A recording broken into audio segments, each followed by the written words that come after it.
Hello there, everyone. Welcome once again to the One Idea Away podcast. You know, so many of my conversations, it seems like nowadays, come back to, honestly, I don't like approaching it this way, but just general dissatisfaction with what people are doing for a living. It might be that they're not enjoying the company that they work for. It might be that the career path that they had planned for themselves just somehow isn't meeting the expectation that it used to meet. It may be that something maybe starts to feel out of alignment and they're trying to figure out, well, where do I go from here? Maybe I've invested 10, 15, 20 years or more into creating the very position that I now have, only to say, I don't know if I want it. And that's something that a lot of people can struggle with, because what do we do at those times? I think you combine that with the fact that there seems to be a different conversation that's emerging, meaning that people are getting much more in touch with themselves. And whether that's through mindfulness practice, whether it's through the exploration of their own consciousness, whatever that inner work looks like for them, it's starting to uncover more and more of what they want to bring out and express in their everyday lives and in their careers as well, to bring all of that into alignment. And so I reached out to somebody who has not only an interesting journey to share on this, but this is sort of at the heart of some of the work that he now does with organizations. It's a very, very unique angle and something that's been emerging as a pattern, a trend inside of our economy as well. So we're going to chat a bit about his journey. We're going to talk a bit about his transition and some of what that entails. And we're going to also talk a little bit about how he found purpose and meaning in this completely new path that actually is a very, very innovative space and brings together some of the things that I teased out just a moment ago. And so with that, I want to welcome our guest today, which is Peter Matthies. Peter is a former venture capitalist. He's also the founder of the Conscious Business Institute. That's right, venture capitalist to Conscious Business Institute. That's part of the journey we're going to be talking about. So before he founded the Conscious Business Institute, which was back in 2005, Peter was a principal for one of the globally leading private equity and venture capital firms known as Apax. He also was involved with the Business Partners, a $1 billion pan-European VC fund. Prior to that, Peter co-founded an IT company and started his career at Andersen Consulting, now Accenture. He published 2 books, several dozen articles on business, finance, leadership, martial arts, and technology. And yet, it was dissatisfaction with the way that most businesses operate that had him look to a different path. And that's when he ultimately discovered and founded the Conscious Business Institute to create better, more healthy, inspiring, and sustainable ways of working and living. And he works with organizations of all kinds, from the small businesses up to some of the Fortune 500s and brand names like BMW and Starbucks and Siemens and a whole list of others, with the extraordinary work that he does. So with that, let me welcome Peter to the show. Peter, how are you? Thanks so much, Luke. Wonderful to be here. Excellent. So I guess maybe let's start with this bit of the journey, going from venture capitalism, right, to the Conscious Business Institute. So I guess maybe let's frame it this way. You had a very, very successful career going. You had your own business that you had started. You'd done some consulting work. You were now doing all of this other work inside of VCs, and yet something wasn't quite right for you. And so maybe if you could start to talk about how you started to notice that maybe where you were wasn't directly aligned with where you really truly wanted to be. Yeah. Well, that's a great start. I noticed it very early. I actually noticed it when I went to school to become an engineer. I studied electronic engineering, and already then I asked myself, is this what I really wanted to do? But I stuck with it. Because I was good. I got a scholarship. I started with Siemens, and then with Andersen Consulting, had my software company. So I was always very, very successful with what I did. But there was always this persistent itch that I couldn't get to, this yearning, this dissatisfaction, and just the knowingness that something wasn't quite right. I still remember when I was having my software company, I was in Munich and looking out of my windows, looking towards the Alps. And as I looked up from the system that I was working on, the computer system, I saw the Alps in a beautiful alpenglow. And everything stopped in that moment. And the question came up, is this what you really want to do with your life? And obviously the answer was no at that point in time. So I quit the company and I moved to Silicon Valley because I saw that there was a different spirit that was in California that really, really intrigued me, how companies are being built. Okay. So that's how I got started on this journey. Let me ask about that. When you say that different spirit, about how companies were being built? What was it that you started to recognize or connect into at that moment? Well, what I observed much later as a venture capitalist as well is that there are maybe 5, maybe 10% of our population is working with joy. They're really like fish in water. They love what they do, and they're usually very, very successful at it. Mm-hmm. Meanwhile, the remaining 95 or 90% of our population is having this same itch, saying, isn't there a better way to work and live here? Isn't there a way where I can work with more fulfillment, more purpose, more success? Mm-hmm. And so to me, this is an epidemic that we have in our culture, a purpose epidemic, because we're bringing this into our life, this dissatisfaction, this frustration, and this is the way how we engage with our life. So the question that I ask myself, where are people that live in according to their mojo, in according to their purpose, and are successful with it, and how can I become that? So that's the journey that I embarked upon when I moved to Silicon Valley. So, okay, so let's take that further in terms of where that journey goes. Because one of the ways I love the framing around this kind of epidemic of purpose that's out there. Personally, I've spoken about it as an epidemic of disconnection.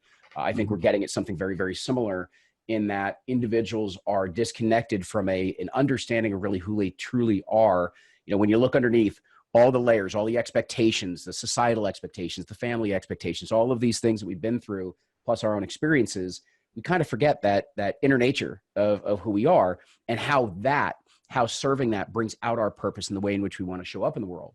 So yes. I'm curious about your journey. Like when you start to get interested in this and you start to look around it, well, what are the organizations doing this and who are the leaders that are doing this? Where did that journey take you? What were the types of things that it exposed you to? Yeah, that's a good question. The journey for me really started, the interest was always there, but the journey really started when my fiancée at that time left a book on my nightstand in Munich.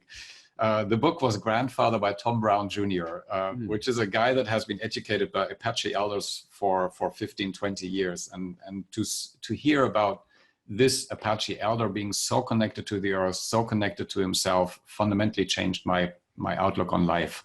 So when I moved to California, I did a lot of these courses, and along with that, and with my fiancée at that time, met with people off the beaten tracks, intuitive, psychics, shamans, kahunas, these Native American people, all across the world. We met with about 95 of them, and ultimately stuck with one person that lived, funnily enough, about 3 blocks from us in Carmel. Yeah. That's incredible. So what was it? How would you describe the way in which your outlook changed? I can just summarize it. It changed to a point that if somebody would have told me, I wouldn't have been able to grasp it. Right. It was like a different reality that I didn't know existed. And I can give you that example when that actually happened. When I went to this person in Carmel that I just talked about, who has become my mentor over the years now. This person has the ability to see into somebody's soul. He doesn't see the person, he really sees their soul. That's his ability. So I hadn't experienced that before, but when I sat in front of him, he didn't say anything, didn't know me before. I didn't tell him anything about me or my life, but for about 3 hours, he told me who I was here to be, how I functioned, how my wife functioned, or my fiancée at that time, how my family functioned, why we had conflicts. And for this time, I just sat in the chair and my jaw dropped. Not just because it was so true, but because it was the first time in my life that I had been seen for who I really was. Yeah. And that's the biggest gift that I received in my life. And it started me, on that day, it started me into a different trajectory of my life. Wow. How does that part of you show up now? You know, meaning that to be seen for who you truly are, how do you incorporate that in such a manner that you're able to then bring that out and express who you are differently today and in life? Yeah, in 2 ways, I would say. The first one is for myself, for my own life, and the second way in my purpose to give this to other people, to have other people experience the same thing and thereby create that same experience for them. For me personally, it's an ongoing challenge, I have to say, because we forget. But whenever I click back into this and whenever I remember, everything changes for me, because fear falls away, because the implication of that meeting with Rob, with this guy in Carmel, is if somebody is able to see that, what does that mean? What's out there that we're not aware about? Yeah. Yeah. And so this higher connection, this higher guidance, the purpose that we are here to be something, and if that's not being expressed, something is missing in the world, and that ultimately it's okay how we show up, if we just show up authentically, basically. So it takes away a lot of fear, it takes a lot away, a lot of uncertainty, and whenever I click back into this, it's like coming home for me. What have you found? And by the way, guys, as always, we're going completely off of script. But what have you found is what veils us from seeing and being seen, right? So you even described, even once you've started to see yourself this way, we at times forget and we need to remember. So what is it that clouds our vision and clouds our memory from being able to reconnect and stay reconnected to that part of ourselves? Yeah, I think for most of us, it's that we just don't know this room exists, because we have been educated from our family to be somebody and then to do something. And then we go to school and do some more, and you have to behave a certain way. So our entire life, we usually are being asked to be somebody else that we are. Nobody asks us, who are you really authentically, and how can I support that? Right. In school, there's no course about who am I and how can this be expressed in the world. Unfortunately, I wish it was there. Yeah. So over time, we forget that this room exists, that we forget that there is really another room that's really us. And so we veer away from our authenticity and become conditioned. And we don't know that what this authenticity really is. And we all feel that yearning that we want to come back to this authenticity, because then there's harmony there. Yeah. Yeah. I like the description. You describe it as a room that we forget exists. And the idea of a space that is always within us, that is always there, and it's reconnecting to and remembering that place is there, and that when we're not there, we're usually just seeing pieces, right? It's a fragmented vision, pieces of who we are, pieces we've picked up along the way, but it's not this both real true essence of who we are, and it's not the wholeness of who we are at any given time. And that's what you're talking about is rediscovering, uncovering that once more, and being able to consistently uncover it, because it doesn't necessarily stay that way, just based on us being human beings and the way we've been developed and the way that our psychology works. It's not always easy for us to be able to stay and come at life from that place. Yeah, it's not easy, and there's no quote unquote curriculum that gets us there. I think that was my biggest pain, because when I was sitting in Munich in my venture capital office, all fancy and looking down the main streets down in Munich, I was saying, isn't there a way to transform organizations or transform the way I worked with dissatisfaction to a more fulfilling way? And I didn't find any curriculum. Yeah. And we can go to yoga retreats, we can do some vacation, but when we go back on Monday morning, there's no system that gets us into this new way of thinking. Yeah. And so that's basically what we've created here at the Conscious Business Institute is this system, this step-by-step approach to help individuals, professionals, leaders, and entire organizations make this shift. It's certainly something that is incredibly needed today, both at the individual and the organizational level. Actually, I want to get to that a little further in just a bit. Take us, before we go there, I guess there's one other part of the journey that I'd love for you to speak to, which is that when you begin to see yourself and see the world from a different outlook, as drastically shifted as you've described, that can be both exciting and absolutely terrifying at the same time. And so I'm wondering if you could speak a little bit to that idea of how do we embrace that transition? Like, we start to wake up and say, wait a minute, I'm not aligned with who I truly am. I want to make this shift and I want to align this way. But that means all of this change and disruption potentially is going to occur. What was that phase like? And then let's maybe talk a little bit about what you learned about how do we navigate that type of transition. Yeah, I mean, you're so right on. We are driven by this itch that we can't reach, by this yearning. And I encourage everyone to listen to that, because that's really our authenticity calling. Yeah. And if the call gets louder, then we are making ourselves on the way, and then we will face, it's really the hero's journey that Joseph Campbell described, because we will face challenges, we will face uncertainties. And we will face a place where other people say, my God, what are you doing? You're not functioning as normal anymore. And we're completely nowhere's land. Yeah. I can remember this one time where it was really the downtime for me when the worst part, there was the flat bottom. When I quit my job as a venture capitalist and I came to California, I bought a motorcycle and cruised through California because I wanted to kind of build something here, and it wasn't the right time yet. I had another job waiting in Germany, and I traveled to Stinson Beach, and I had a feeling this is not working. This is not working. I woke up at 3 o'clock in the morning, and I was so frustrated. I was so in fear that I would lose my old life and that I would fall into nothingness. Yeah. Yeah. So at 4 o'clock in the morning, I was calling the company in Germany and say, do you still have the job available? I was totally alone on the street on a payphone at that time. It was like tumbleweeds going through town. And they just gave it away.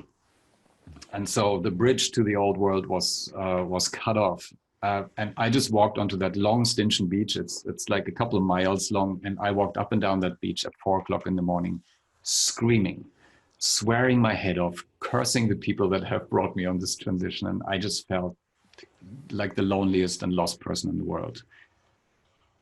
Yeah. Oh. So where do you go from there? Because I mean, you described this, and I mean, I've heard this from other guests. I've been through experiences like this in my life where I'll use a word that was so well used by Michael Singer, writing the book The Untethered Soul. Mm-hmm. Part of what we're describing is quite literally untethering from all of these different aspects of our life. It's the bridge has now been cut off. The way we know ourselves isn't the same. The way that other people are now seeing us is not the same. So we're literally cutting off all of these different tethers that are there. But the reason why we've created them in the first place is so that we feel like we have at least some degree of certainty, some degree of safety, some degree of what is known. And then all of a sudden that's all gone. Yeah. Where do you go from there? How do you regain the confidence or the clarity or the certainty to move forward, especially with such a big vision like a Conscious Business Institute?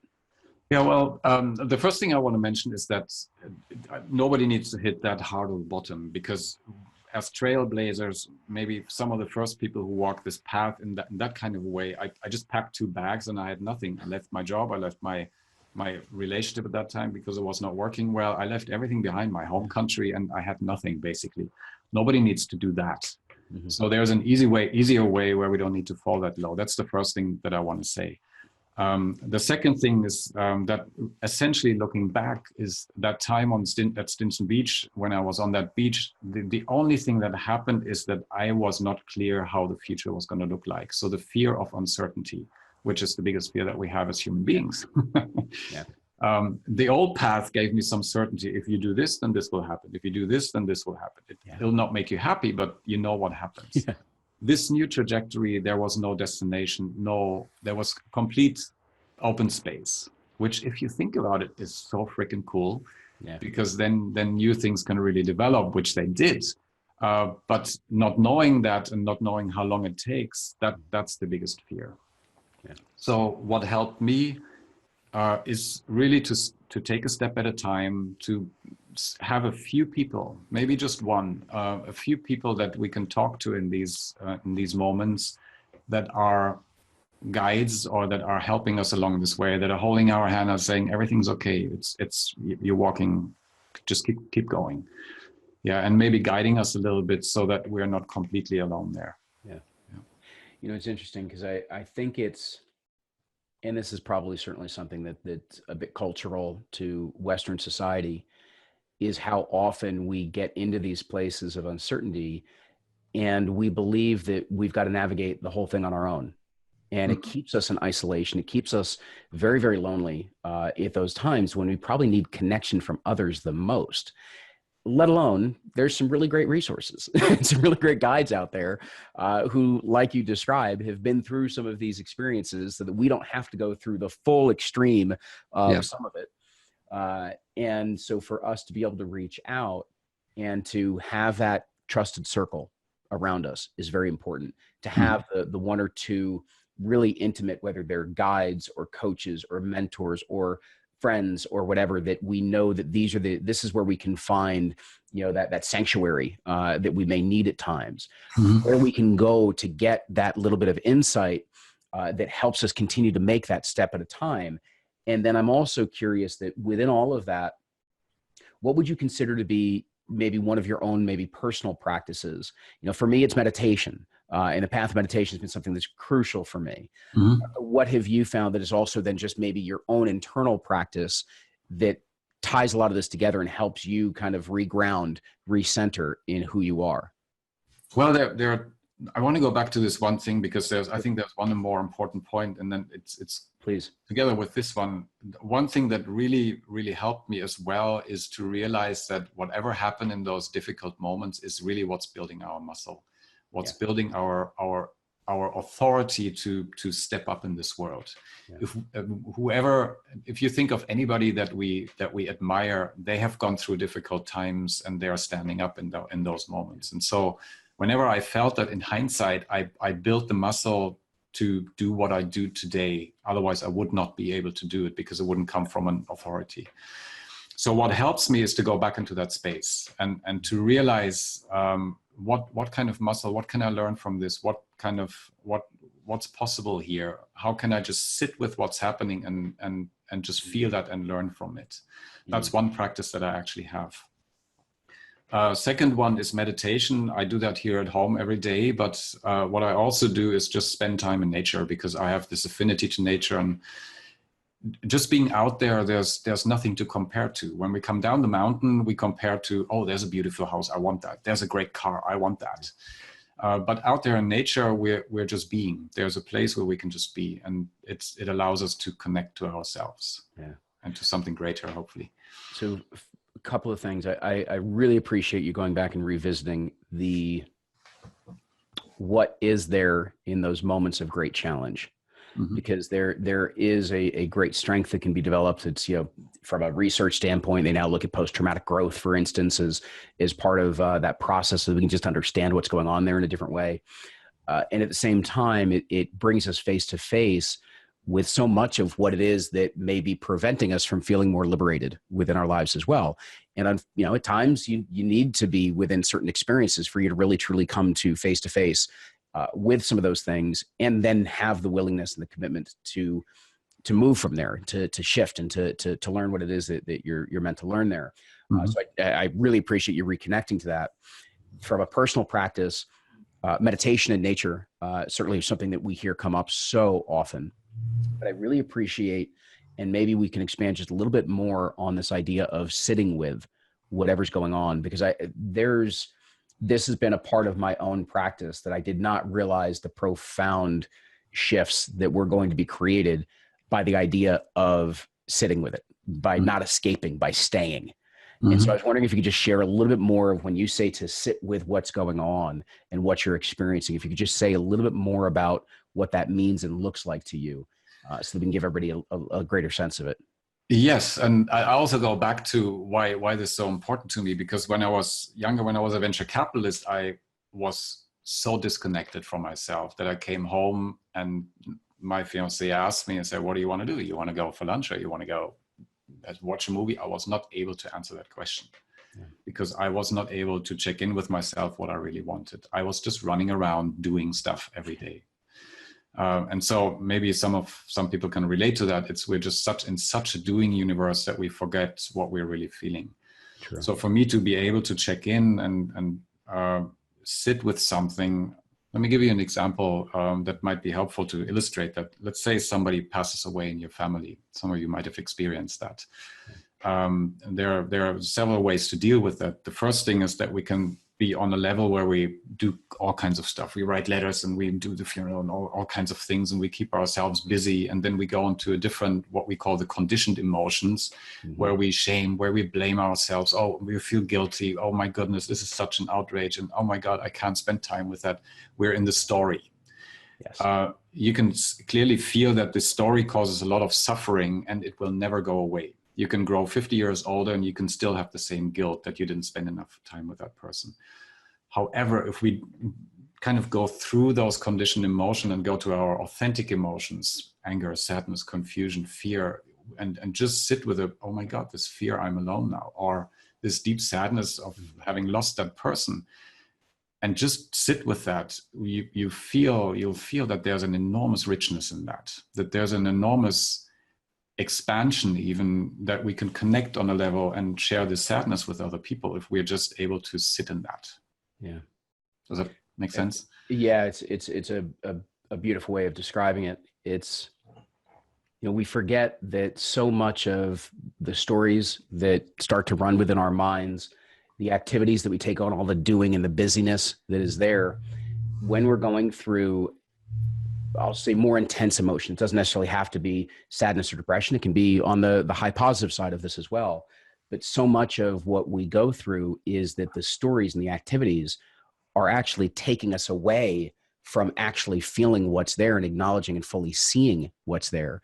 And I think, Peter, what you described to me also in getting in touch with those real, true core emotions is at those moments where we're staying are moments where we're actually more fully seeing who we are as we're experiencing what we're experiencing. So just as you had that experience where somebody saw you so fully and it was so engaging and amazing to be able to be seen that way, when we find ways of doing that actually with ourselves to stay, we can begin to see ourselves in that much deeper way. And the experiences that we have that are the lows and the highs are going to be a very different experience. And I love the word, the richness that you described that is there, because it really is. There's just a richness of the way that we experience when we are able to stay in the experience as opposed to drift off into story land or into busyness land.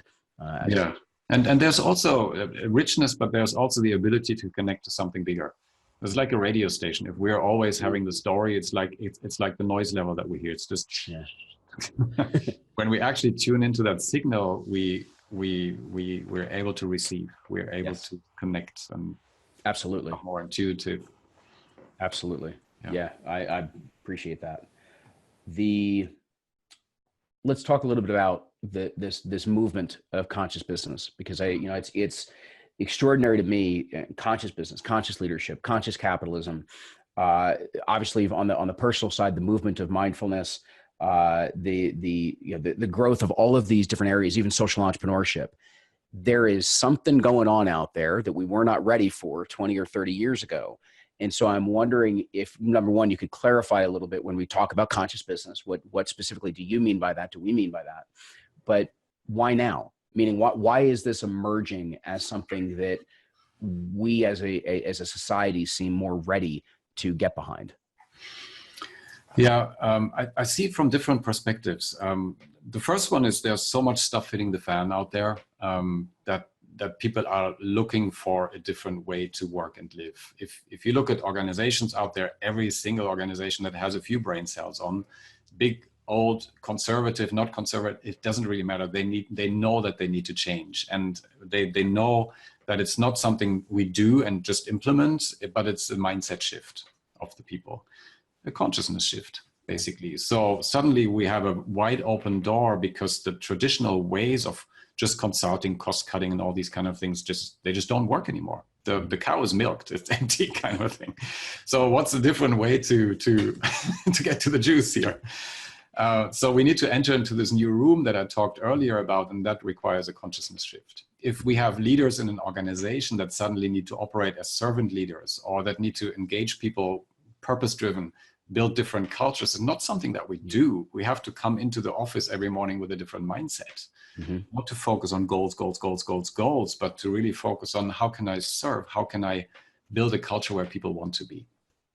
Yeah. So that's one side, that with everything that's happening in the world, the growing discrepancy between poor and rich, global warming, all of these kind of things are coming together, that there's a push towards new ways. And this consciousness space, because in the end it always comes to consciousness, is a doorway to get there.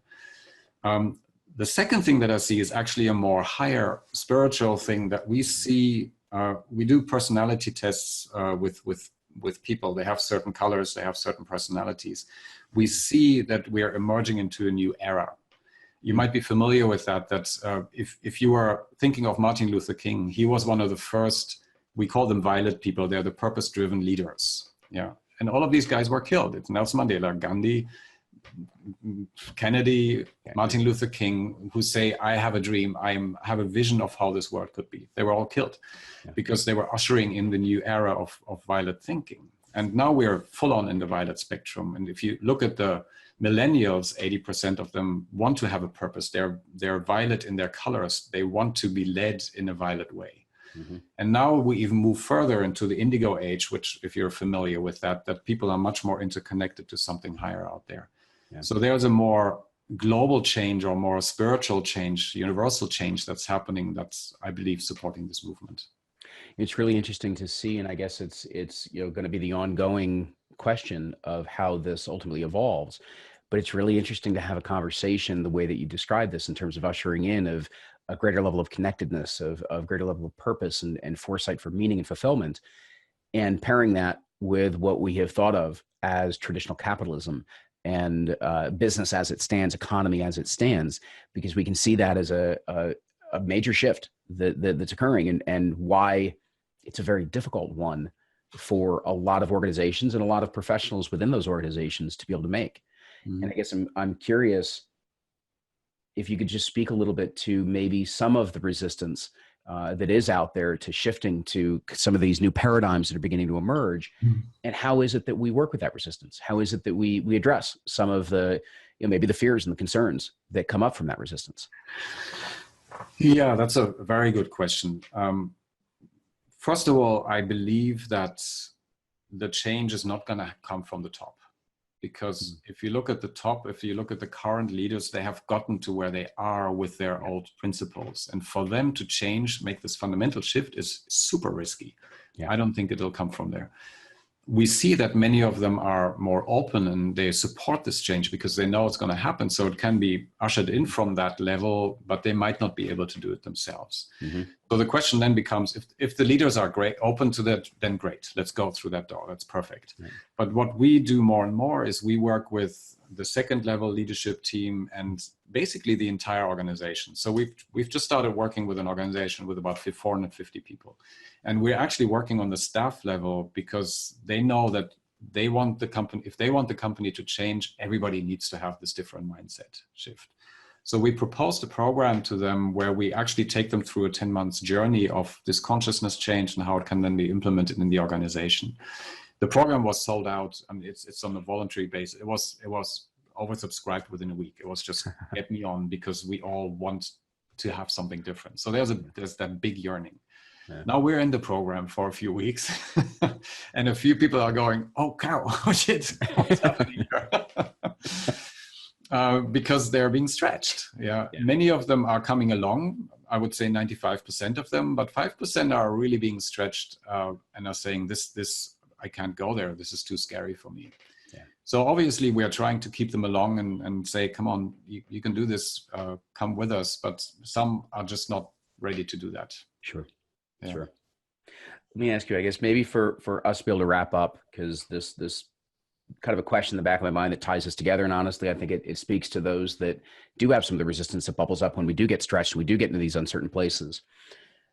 If you had, for somebody who might be listening to this episode that is going through, they're starting to recognize some of that yearning, some of that stirring that's within them, that message that's been hidden in the background, and they're starting to recognize it, and they're starting to recognize the uncertainty and the fear that may very well bring up at the same time, and they're in the middle of that dance. If you had a few minutes of quiet time with them, what would you have to say? How might you guide them or support them? That's a really good question. I would definitely say, listen to that. Don't push it under the carpet. You don't need to jump on it and leave the company. You don't need to jump and do something. It's just see it as an exploration, because in that exploration is richness. It's like going to a buffet and being able to choose what you want to eat. So explore with that. The second thing I would say is along the way, realize that the way we have been educated is in a success model that is not functioning. Our success model is what's making us suffer. So if you are suffering, you're not living your authentic personality in this way. So your suffering just shows you that you're not being authentic in some ways. So the success model that we've been educated in is to do more, to accumulate more stuff, and then we become somebody. So work harder, get a new degree, work your butt off, accumulate stuff, accumulate grades, accumulate a title, accumulate money, a boat, a house, and then we become respected or free or whatever it might be. And we can clearly see that this model is not working, and it's causing a lot of suffering in our world. So as you walk down this path, consider a different model, which is to be authentic, do what your gifts inspire, and then to receive what we call essence, the feeling states that we want to experience in life: freedom, peace of mind, ease, joy. And if you look at this model, the two things that are necessary to do that is to be who you authentically are. So explore your authenticity, who you are here to be, and explore the uniqueness that you have, your gifts and talents that you are here to bring. And express those more. Try to find ways where you can express that more and more. It might just be in little ways on a day-to-day basis, but over time it will grow. And to just follow those breadcrumbs along the way. Outstanding. Peter, I want to thank you for your time, for being here on the show for this particular episode. And I want to thank you for the extraordinary work that you're doing at the Conscious Business Institute. Thank you, Luke. It's been a pleasure. Thank you. For everyone, I mean, let me just quickly summarize where Peter just left us, because that idea of exploring that yearning, that message, it's there. We don't have to just jump ship. We don't have to burn the bridges yet. It's just a matter of exploration. It's a matter of uncovering what's really there. It's so important to recognize how we've been conditioned. That second part of recognizing the success model that we've learned is one that's actually leading to a whole lot of this turmoil and stress and struggle and strain that is not serving us anymore. And we're recognizing that, we're feeling it. That's what feels like it's out of alignment. So the more that we change that model and we place that alignment to our authentic nature, to our authentic selves, is one that starts to connect us in a completely different way. When we connect differently, we begin to show up and we begin to express differently, which is going to create all sorts of different changes in our relationships and our careers and ultimately our businesses and our economy. And it spreads out from there. But that key is it begins with just simple curiosity, a simple openness to explore what that message actually is, what that yearning, that stirring may actually be about. Because when you start to dig deeper, when you start to connect to that very voice, that very message that's there, you will find the very thing that will deliver you to the fulfillment, to the meaning, to the alignment, the authenticity, whatever it is that you seek, because that's the experience of life that you're wishing to have. So I want to thank you, as always, for tuning into the show, for tuning in with us and spending some time here. And until next time, as always, continue to enjoy the journey. Check out IPEC's coach training program at ipeccoaching.com/OIA. And of course, to find out about all the conversations, events, gatherings, all the things that we've got upcoming, then head on over to oneideaaway.com/community.